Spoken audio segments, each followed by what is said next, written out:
సింప్లిసిటీకి care of address Sudha Murty. ఇది నేనిచ్చే statement కాదు. ఆమె మాటలు వింటే మీరు కూడా అదే అంటారు.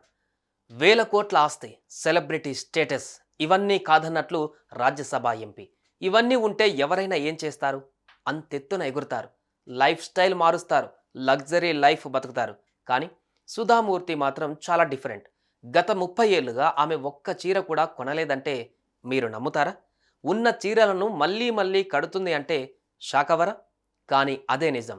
అన్ని వేల కోట్ల రూపాయలు ఉన్నా ఎందుకిలా అనే ప్రశ్న మీకు రావచ్చు.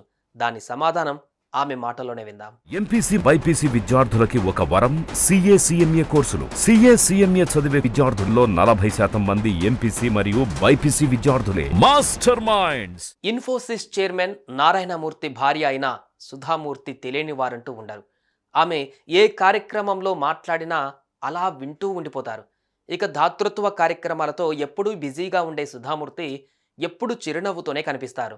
ఆమె ఏ ఇంటర్వ్యూ ఇచ్చినా అందులో ఆమె చెప్పే మాటలు మాత్రం ప్రతి ఒక్కరిని ఆకర్షిస్తాయి. గొప్పలకు పోకుండా సమాజం గురించి మాట్లాడుతూ సేవా కార్యక్రమాల గురించి చర్చిస్తూ ఉంటారు.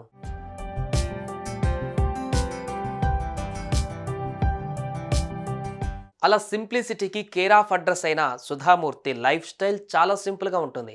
ఆమె లగ్జరీకి పోరు, సాదాసీదాగా ఉంటారు. తాజాగా ఆమె ఇచ్చిన ఓ ఇంటర్వ్యూలో ఓ విషయం పంచుకున్నారు. గత 30 ఏళ్లుగా ఆమె చీరలు కొనలేదని చెప్పారు. తన దగ్గర ఉన్న చీరలను మళ్ళీ మళ్ళీ కడతానని తెలిపారు. ఏంటి, 30 ఏళ్లుగా చీరలు కొనలేదా? ఇదెలా సాధ్యం? ఆడవాళ్లకు చీరలు నగలు అంటే చెప్పలేనంత ఇష్టం. అలాంటిది ఇవేం కొనకుండా ఎలా అనే ప్రశ్న మీకు రావచ్చు.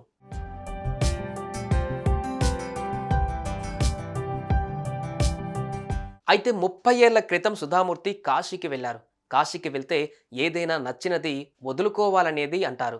ఇదే తరతరాల ఆనవాయితీగా వస్తుంది. అయితే నాకు షాపింగ్ అంటే చాలా ఇష్టం. కాబట్టి అక్కడికి వెళ్ళినప్పుడు గంగానది సాక్షిగా ఇక జీవితంలో ఎన్నడూ షాపింగ్ చేయనని ప్రమాణం చేశాను. అప్పటి నుంచి ఇప్పటి వరకు షాపింగ్ చేయలేదని ఆమె చెప్పారు.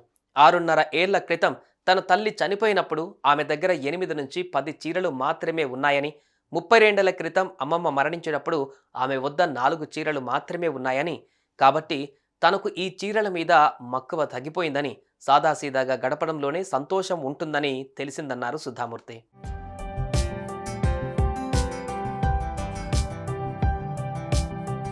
మరి ఆమె కట్టే చీరలు ఎక్కడివి అనే విషయానికి వస్తే సుధామూర్తి వద్ద చాలా తక్కువ చీరలు ఉంటాయి.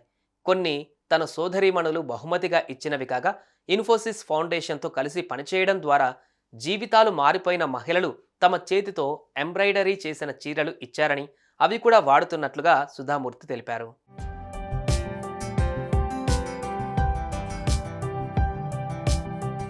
కాస్తన్ని డబ్బులు ఉంటే చాలు, అందులో సగం పొదుపు చేసేవారు ఉంటే సగం షాపింగ్కు ఖర్చు పెట్టే ఆడవాళ్ళు ఉంటారు. కానీ సుధామూర్తి మాత్రం సింప్లిసిటీని కోరుతూ ఎలాంటి ఐరన్ అవసరం లేకుండా బహుమతుల రూపంలో వచ్చిన చీరలనే 30 ఏళ్లుగా కడుతూ వస్తున్నారు. ఈ లైఫ్లో తనకు ఎంతో సంతోషాన్ని ఇస్తుందని అంటున్నారు.